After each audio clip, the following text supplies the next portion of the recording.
ఓం శాంతి 17/5/1983 అవ్యక్త బాప్దాద యొక్క మధుర మహావాక్యాలు. సంగమ యుగము ఆనంద దృశ్యాల యుగం. ఈరోజు బాప్దాద తన చిన్న పెద్ద నిశ్చింత చక్రవర్తులను చూస్తున్నారు. సంగమ యుగంలోని ఇంతటి అతిపెద్ద చక్రవర్తుల సభ ఉంటుంది. ఏ యుగంలోనూ ఇంతమంది చక్రవర్తుల సభ ఉండదు. ఈ సమయంలోని నిశ్చింత చక్రవర్తుల సభ అనండి లేక స్వరాజ్య సభ అనండి అందరూ చూస్తూ ఉన్నారు. మనమందరం ఈ శరీరానికి యజమానులమైన శుద్ధ ఆత్మలము అని చిన్నవారు పెద్దవారు అందరూ దీనిని తెలుసుకొని అంగీకరించి మరియు నడుచుకుంటారు. ఆత్మ ఎవరు? యజమాని శరీరానికి, స్వరాజ్య అధికారి, శరీరం అనే రాజ్యానికి అధికారి. నేను చక్రవర్తిని అని అతి చిన్న బిడ్డ కూడా ఒప్పుకుంటారు. కనుక చక్రవర్తుల సభ లేక స్వరాజ్య సభ ఎంత పెద్దదిగా ఉంది. చక్రవర్తులకే చక్రవర్తి లేక రాజులకు కూడా రాజుగా తయారు చేసేవారు వర్తమానంలోని రాజుల నుండి భవిష్య రాజులు. ఇటువంటి రాజులను చూస్తుంటే, సర్వ నిశ్చింత చక్రవర్తులను చూస్తూ ఉంటే ఎంత సంతోషంగా ఉంటుంది. లక్షలాది పిల్లలు చక్రవర్తులుగా ఉన్న ఇటువంటి తండ్రి అందరికీ కోట్లాది మంది పిల్లలకు తండ్రి కదా. మొత్తము కల్పంలో ఇంకెవరైనా ఉంటారా? ఎవరినైనా అడిగితే ఏమంటారు? పసి పిల్లవాడు కూడా నేను లక్ష్మీనారాయణగా అవుతాను అని అంటారు. పిల్లలందరూ ఇలాగే అనుకుంటారు కదా. ఇటువంటి తండ్రికి ఇటువంటి రాజా పిల్లలను చూసి ఎంత గర్వంగా ఉంటుంది. మీకు అందరికీ కూడా మేము రాజా ఫ్యామిలీకి చెందిన వారము అని ఈశ్వర్య నశ ఉంటుంది. రాజ్య వంశీయులైనా మరి ఈరోజు బాప్దాద ప్రతి ఒక్క పిల్లవారిని చూస్తూ ఉన్నారు. బాబా యొక్క ఎంతటి భాగ్యవంతమైన పిల్లలు ప్రతి ఒక్కరూ భాగ్యవంతులు. తోడుగా సమయం యొక్క సహయోగము ఉంది. ఎందుకంటే ఈ సంగమ యుగమే ఎంత చిన్న యుగమో అంతగా విశేషతలతో నిండి ఉన్న యుగం. సంగమ యుగంలో ఏ ప్రాప్తులైతే ఉన్నాయో అవి మరి ఏ ఇతర యుగంలోనూ ఉండవు. సంగమ యుగం ఉన్నదే ఆనంద దృశ్యాల యుగంగా. ఆనందాలే ఆనందాలు కదా. తిన్నా కూడా బాబా తోటే ఆనందంలో తినండి. నడిచినా కూడా భాగ్య విధాత అయిన బాబా చేతిని పట్టుకొని నడవండి. జ్ఞాన అమృతాన్ని త్రాగుతున్నా కూడా జ్ఞానదాత బాబా తోడుగా త్రాగండి. కర్మ చేస్తున్నా కూడా చేయించే బాబాతో పాటు నిమిత్తంగా చేసేవారుగా భావించి చెయ్యండి. నిద్రిస్తున్నా కూడా స్మృతి ఒడిలో నిద్రించండి. లేచినా కూడా భగవంతునితో ఆత్మిక సంభాషణ చేయండి. మొత్తం దినచర్య అంతా బాబా మరియు మీరు. బాబా ఉన్నట్లయితే పాపం ఉండదు. అప్పుడేమవుతుంది? ఆనందాలే ఆనందాలు కదా. పిల్లలందరూ ఆనందాలలో ఉండడాన్ని బాప్దాదా చూస్తూ ఉన్నారు. ఈ చిన్న జన్మను తీసుకున్నదే ఆనందాలను జరుపుకోవటానికి. తినండి, త్రాగండి, స్మృతి ఆనందంలో ఉండండి. ఈ అలౌకిక జన్మ యొక్క ధర్మం అంటే ధారణ, ఆనందంలో గడపడం. దివ్య కర్మ, సేవ, ఆనందంలో ఉండడం. జన్మ లక్ష్యమే ఆనందాలలో ఉండడం మరియు మొత్తం విశ్వమును అన్ని ఆనందాలు గల ప్రపంచంగా తయారు చేయడం. మరి ఉదయం నుండి రాత్రి వరకు ఆనందపు దృశ్యాలలో ఉంటారు కదా. నిశ్చింత చక్రవర్తులై రాత్రింబవళ్లను గడుపుతారు కదా. మరి ఈరోజు వతనంలో ఏం చూసామో విన్నారా? నిశ్చింత చక్రవర్తుల సభ. చక్రవర్తులు ప్రతి ఒక్కరూ తమ స్మృతి ఆనందంలో బాబా యొక్క హృదయ సింహాసన అధికారపు స్మృతి కలిగిన తిలకదారులుగా ఉన్నారు. అచ్చా, ఈరోజు మిలనం చేసే రోజు కనుక తమ చక్రవర్తులతో కలిసేందుకు తండ్రి వచ్చారు. అచ్చా, సదా నిశ్చింత చక్రవర్తులు ఆనందాల జీవితంలో ఆనందపు దృశ్యాలను చూసేవారు. సదా భాగ్యవంతుడైన తండ్రితో పాటు ఉండేవారు అయిన ఇటువంటి స్వరాజ్య అధికారులు, హృదయ సింహాసన అధికారులు, పదమాపదం భాగ్యశాలి పిల్లలకు బాప్దాదాల ప్రియ స్మృతులు మరియు నమస్తే. చిన్న పిల్లలతో పిల్లలందరూ స్వయాన్ని మహానాత్మలుగా భావించుకుంటూ చదువుకుంటున్నారా, ఆడుకుంటున్నారా, నడుస్తున్నారా, ఏది చేస్తూ ఉన్న మహాత్మగా భావించాలి. మేము మహానాత్మలము అన్న ఈ సంతోషాన్ని ఎల్లప్పుడూ పెట్టుకోండి. మేము ఉన్నతోన్నతమైన భగవంతుడికి పిల్లలము అన్న ఈ నశాను ఉంచుకోండి.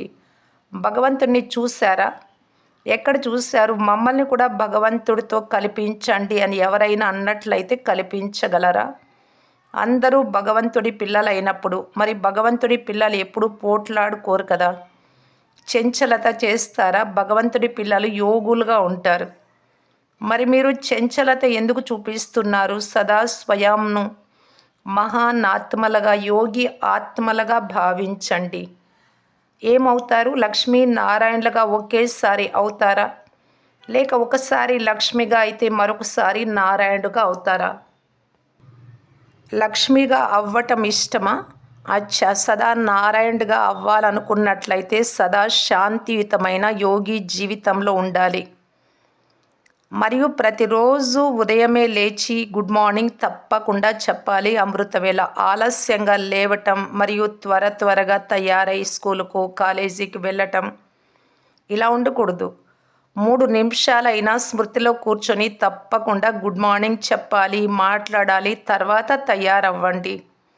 ఈ వ్రతం ఇది ఎప్పుడూ మర్చిపోకూడదు. ఒకవేళ గుడ్ మార్నింగ్ చెప్పనట్లయితే భోంచేయకూడదు. భోజనం గుర్తున్నట్లయితే మొదట గుడ్ మార్నింగ్ చెప్పడం గుర్తు ఉంటుంది. గుడ్ మార్నింగ్ చెప్పి అప్పుడు భోంచేయాలి. జ్ఞాన చదువును గుర్తుంచుకోండి. మంచి గుణాలను ధారణ చేసినట్లయితే విశ్వంలో మీరు ఆత్మిక గులాబీలుగా ఈ సుగంధాన్ని వ్యాపింపజేస్తారు. గులాబీ పుష్పం ఎల్లప్పుడూ వికసించి ఉంటుంది మరియు సదా సుగంధాన్ని ఇస్తుంది. మరి మీరు కూడా అటువంటి సుగంధభరిత పుష్పాలే కదా. ఎల్లప్పుడూ సంతోషంగా ఉంటారా? లేక ఎప్పుడైనా కాస్త దుఃఖం కూడా కలుగుతూ ఉంటుందా? ఎప్పుడైనా ఏదైనా వస్తువు లభించకపోతే అప్పుడు దుఃఖం కలుగుతుండవచ్చు. లేక మమ్మీ డాడీ ఏదైనా అంటే అప్పుడు దుఃఖం కలుగుతూ ఉండొచ్చు. మమ్మీ డాడీ ఏదైనా అనే విధంగా మీరు అస్సలు చేయకండి. ఫరిస్తాలు కదా, నడుస్తూ ఉన్నారు ఫరిస్తాలే అన్నట్టు నడవండి. ఫరిస్తాల వద్ద శబ్దం ఉండదు. మనుషులు ఎవరైతే ఉంటారో వారే శబ్దము చేస్తారు. బ్రాహ్మణుల నుండి ఫరిస్తాలైన మీరు శబ్దం చేయకండి. ఎవ్వరికి అసలు తెలియని విధంగా నడవండి. ఫరిస్తాలుగా తినండి, త్రాగండి, నడవండి. బాప్దాదా పిల్లలందరికీ చాలా అభినందనలను ఇస్తూ ఉన్నారు. చాలా మంచి పిల్లలు మరియు ఎల్లప్పుడూ మంచివారుగానే అయి ఉండాలి. అచ్చా, కుమారీలతో కుమారి జీవితమునకు ఏ మహిమ ఉంది? కుమారీలను పూజిస్తారు. ఎందుకని? పవిత్ర ఆత్మలు. మరి పవిత్ర ఆత్మలందరూ పవిత్ర స్మృతి ద్వారా ఇతరులను కూడా పవిత్రంగా చేసే సేవలో ఉంటారు కదా. చిన్నవారు కానీ లేక పెద్దవారు కానీ బాబా పరిచయం అయితే అందరికీ ఇవ్వగలరు కదా. చిన్నవారు కూడా చాలా మంచిగా భాషణ చేస్తారు, ఉపన్యాసం ఇస్తారు.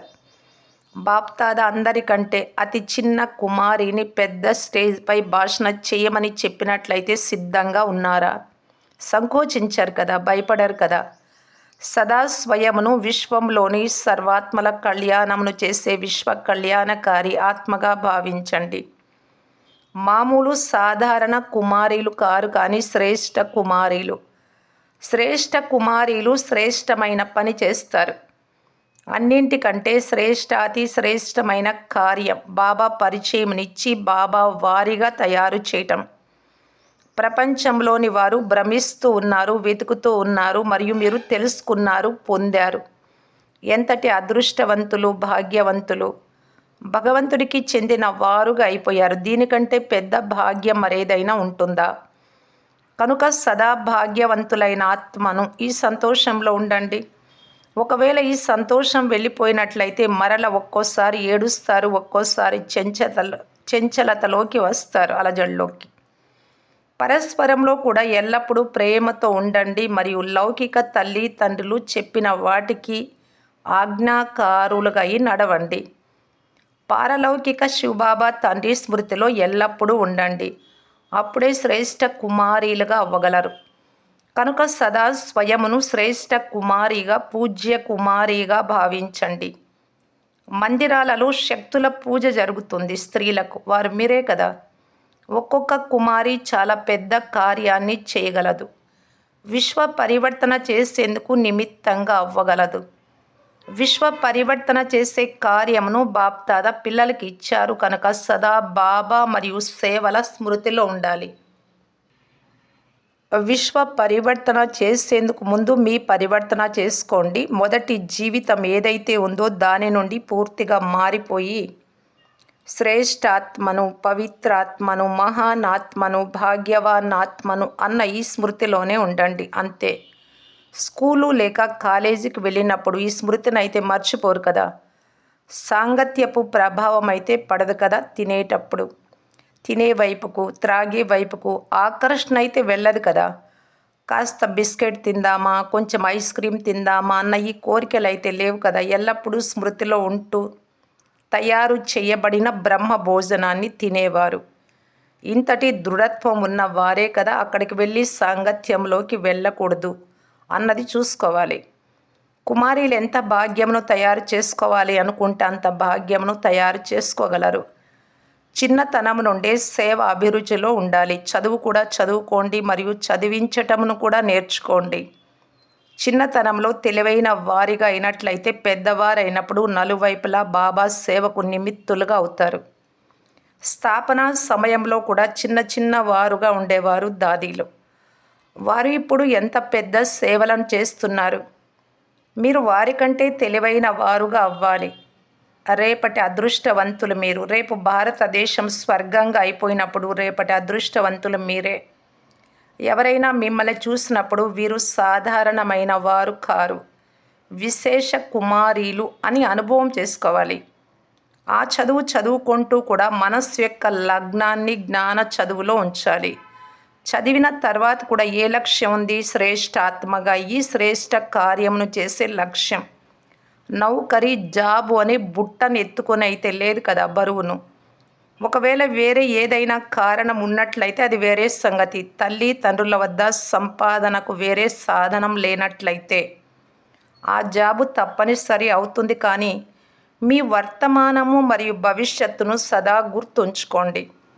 పనిలో ఏమొస్తుంది? ఈ జ్ఞాన చదువే 21 జన్మలకు పనికొస్తుంది కనుక నిమిత్త మాత్రంగా ఒకవేళ లౌకిక కార్యం చేయాల్సి వచ్చినా కూడా మనస్సు యొక్క లగ్నం బాబా మరియు సేవలో ఉండాలి. కనుక అందరూ రైట్ హ్యాండ్గా అవ్వాలి, లెఫ్ట్ హ్యాండ్గా కాదు. ఒకవేళ ఇంతమంది అందరూ రైట్ హ్యాండ్స్ అయినట్లయితే వినాశనం అవ్వనే అవుతుంది. ఇంతమంది శక్తులు విజయ పతాకాన్ని తీసుకొని వచ్చినట్లయితే రావణ రాజ్యం మరియు సమాప్తం అయిపోవాలి. ఈ రావణ రాజ్య సమయం ఇప్పుడే కదా సమాప్తం కావాలి. బ్రహ్మకుమారిగా అవ్వాలి అనుకుంటే ఇక డిగ్రీని ఏం చేస్తారు? ఇదైతే నిమిత్త మాత్రంగా జనరల్ నాలెడ్జ్ ద్వారా బుద్ధిని విశాలం చేసుకునేందుకు ఈ చదువును చదువుతూ ఉన్నారు. మనస్సు యొక్క లగ్నంతో చదవరు. ఈ సంవత్సరం ఈ డిగ్రీ తీసుకుంటాము, మరలా ఇంకో సంవత్సరం ఇంకో డిగ్రీని తీసుకుంటాము, ఇలా కాదు. ఇలా చేస్తూ ఉంటే కాలుడు మృత్యు వచ్చినట్లయితే ఇంకా ముందుకు చదవాలా వద్దా అని ఎవరైనా నిమిత్తంగా ఉన్నారో వారి నుండి సలహా తీసుకుంటూ ఉండండి. చాలామంది చదువు పైన అభిరుచితో తమ వర్తమానము మరియు భవిష్యత్తును వదిలేస్తారు, మోసపోతారు. జీవితానికి సంబంధించిన తీర్పును స్వయానికి స్వయమే తీసుకోవాలి. తల్లిదండ్రులు చెప్పాలి అని కాదు, స్వయమే జడ్జిగా అవ్వండి. మీరు శివశక్తులు, మిమ్మల్ని ఏ బంధనంలోనూ బంధించలేరు. మేకలలాగా ఉంటే మేకలను బంధనంలో బంధించగలరు, శక్తులను కాదు. సింహంపై శక్తుల సవారీ ఉంటుంది. సింహం బంధనంలో ఉండదు, బయట ఉంటుంది. కనుక మేము ఎల్లప్పుడూ బాబా యొక్క రైట్ హ్యాండ్స్ అన్న దానిని గుర్తుపెట్టుకోవాలి. అచ్చా, టీచర్లతో మేము నిమిత్త సేవాదారులము అని సదా ఇదే స్మృతిలో ఉండాలి. ఉంటారు కదా. చేయించేవారు నిమిత్తంగా చేశారు, చేస్తున్నారు కనుక చేయించేవారు బాధ్యులయ్యారు తండ్రి. నిమిత్తంగా అయినటువంటి మేము సదా తేలికగా ఉండాలి. డైరెక్షన్ లభించింది, కార్యం చేశారు మరియు సదా తేలికగా ఉంటారు. ఇలా ఉంటారా లేక ఎప్పుడైనా సేవా భారాన్ని అనుభవిస్తారా? ఎందుకంటే ఒకవేళ బరువు ఉన్నట్లయితే సఫలత ఉండదు. భారము అని భావించడం వలన ఏ కార్యం కూడా యథార్థంగా అవ్వదు. స్థూలంగా కూడా ఏదైనా కార్యభారం ఉన్నట్లయితే కొన్ని విరుగుతాయి, కొన్ని పగులుతాయి, భేదాభిప్రాయాలు ఉంటాయి, డిస్టర్బ్ అవుతారు, కార్యం కూడా సఫలం కాదు. అలాగే ఈ అలౌకిక కార్యం కూడా భారము అని భావిస్తూ చేసినట్లయితే యథార్థంగా అవ్వదు, సఫలం అవ్వజాలదు. ఇంకా భారం పెరుగుతూ ఉంటుంది కనుక తేలికగా అయ్యి ఎగిరే సంగమయుగ శ్రేష్ఠ భాగ్యం ఏదైతే ఉందో దానిని తీసుకోలేరు. ఇక సంగమయుగ బ్రాహ్మణులుగా అయ్యి చేసిందేంటి కనుక సదా తేలికగా అయ్యి నిమిత్తంగా భావిస్తూ ప్రతి కార్యమును చేయటం. అలాంటి వారిని సఫలతామూర్తులని అంటారు. ఇప్పటి కాలంలో కాళ్లకు చక్రాలు తగిలించుకొని పరిగెత్తుతూ ఉంటారు. మరి మీరు కాళ్లకు చక్రాలు తగిలించుకొని పరిగెత్తేటప్పుడు తేలికగా ఉంటారు. వారి వేగం చాలా ఎక్కువగా ఉంటుంది కనుక ఎప్పుడైతే బాబా నడిపిస్తున్నారో అప్పుడు ఇక శ్రీమతము అనే చక్రాలు ఉన్నట్టే కదా. శ్రీమతము అనే చక్రాలను తగిలించుకోవడం ద్వారా స్వతహాగానే పురుషార్థపు వేగము తీవ్రమైపోతుంది. సదా అటువంటి సేవాదారులుగా అయి నడవండి. ఏ కొంచెం కూడా భారాన్ని, బరువును అనుభవం చేయకండి. ఏ విషయంలోనూ మీరు నిమిత్త మాత్రం అంతే. చేయించేవారు బాబా అయినప్పుడు ఇక బరువెందుకు? ఈ స్మృతి ద్వారా సదా ఎగిరే కళలలో వెళ్తూ ఉండండి. సదా ఎగురుతూ వెళ్ళండి అంతే. అలాంటి వారినే నంబర్ 1 యోగ్య సేవాదారులు అని అంటారు. బాబా బాబా మరియు బాబా అంతే. ప్రతి క్షణము ఈ ప్రణవ రాగము మ్రోగుతూ ఉండాలి. బాబా మరియు సేవ అంతే. ఎల్లప్పుడూ ఇలా కలిసిపోయి ఉన్నట్లయితే మూడవ వారు మధ్యలోకి రాజాలరు. ఎక్కడైతే సదా కలిసిపోయి ఉంటారో, ఇరువురు అనుకూలంగా ఉంటారో అప్పుడు మధ్యలోకి ఎవ్వరూ రారు. వీరినే శ్రేష్ఠ సేవాధారి అని అంటారు. అలాంటి వారేనా? వేరే ఇతరమైన దేనిని చూడకండి, దేనిని వినకండి. వినడం వలన కూడా ప్రభావం పడుతుంది. బాబా మరియు నేను అంతే. ఎల్లప్పుడూ ఆనందాలను అనుభవిస్తూ ఉండండి. చాలా కష్టపడి చేశారు ఇప్పటి వరకు. ఇప్పుడు ఆనందాన్ని అనుభవించే సమయం. ఆనందాలే ఆనందాలు అని ఒక పాట కూడా ఉంది. లేవండి, నడవండి, సేవ చేయండి, నిద్రించండి, అన్నీ ఆనందంతో చేయండి. బాగా డ్యాన్స్ చేయండి, పాడండి, సంతోషంలో ఉండండి. సేవను కూడా సంతోషంగా నాట్యం చేస్తూ చేయండి. అంతేకాని పడుతూ ఎక్కుతూ ఇలా చేయకండి. సంగం యుగంలో సర్వ సంబంధాలలో ఆనందం ఉంది కనుక బాగా ఆనందాలను జరుపుకోండి. సదా ఆనందానికి చెందిన దృశ్యంలోనే ఉండండి. అచ్చా. ఓం శాంతి.